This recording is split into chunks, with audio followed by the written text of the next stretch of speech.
আসসালামু আলাইকুম everyone. Bangladeshi blogger মম হিয়া channel আপনাদের জানাই স্বাগত। কাছে এবং দূরে, দেশ ও দেশের বাইরে যে যেখান থেকে আমার ভিডিওটি দেখছেন আশা করি ভালো আছেন। আলহামদুলিল্লাহ আমিও ভালো আছি।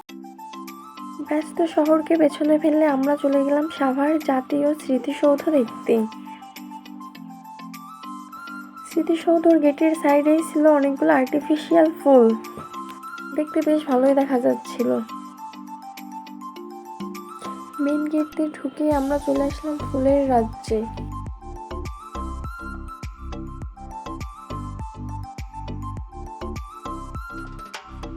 বিজয় দিবসকে কেন্দ্র করে স্মৃতিসৌধ প্রাঙ্গণকে নানা রকম ফুল দিয়ে সাজিয়ে তুলেছে।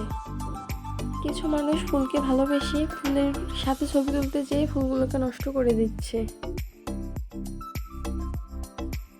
এই তো দেখুন গাছগুলোকে কিভাবে নষ্ট করে ফেলছে। এরপর আমরা চলে গেলাম মসজিদের সামনে। এখানের পরিবেশটা কিছুটা নিরিবিলি ছিল, যদিও আজকের দিনটাতে অসংখ্য মানুষ ছিল। আমরা চলে গেলাম উন্মুক্ত মঞ্চের সামনে। এখানে বক্সিং খেলার প্রতিযোগিতা চলছিল।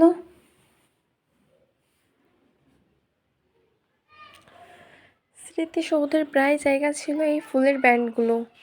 এদিক সেদিক লক্ষ্য করলেই দেখা যাবে এরকম ব্যান্ড নিয়ে অনেকে ঘুরতেছে।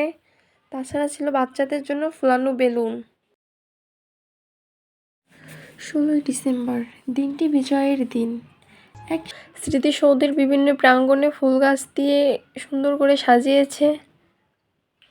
এখানে ছিল বিভিন্ন রকমের ফুলের গাছ।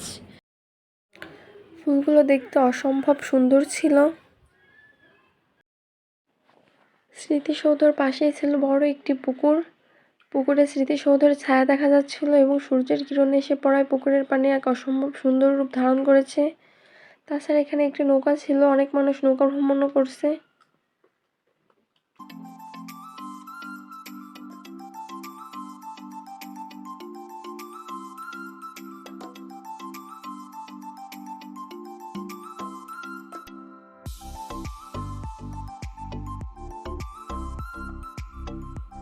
এদিক সেদিক ঘুরতে ঘুরতে চোখে পড়ল একটি দোকান, যেখানে কার্ড দিয়ে নামের ফার্স্ট লেটার লেখা ছিল।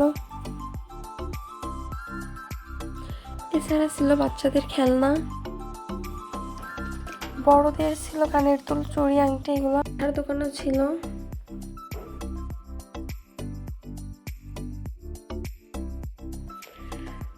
প্রতি ফ্রাইডেতে এখানে আসে অনেক লোক সময় কাটাতে।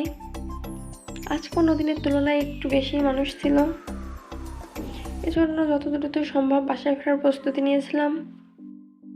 ভিডিওটি যদি ভালো লাগে অবশ্যই পাশে থাকবেন, চ্যানেলটি সাবস্ক্রাইব করে। ধন্যবাদ সবাইকে।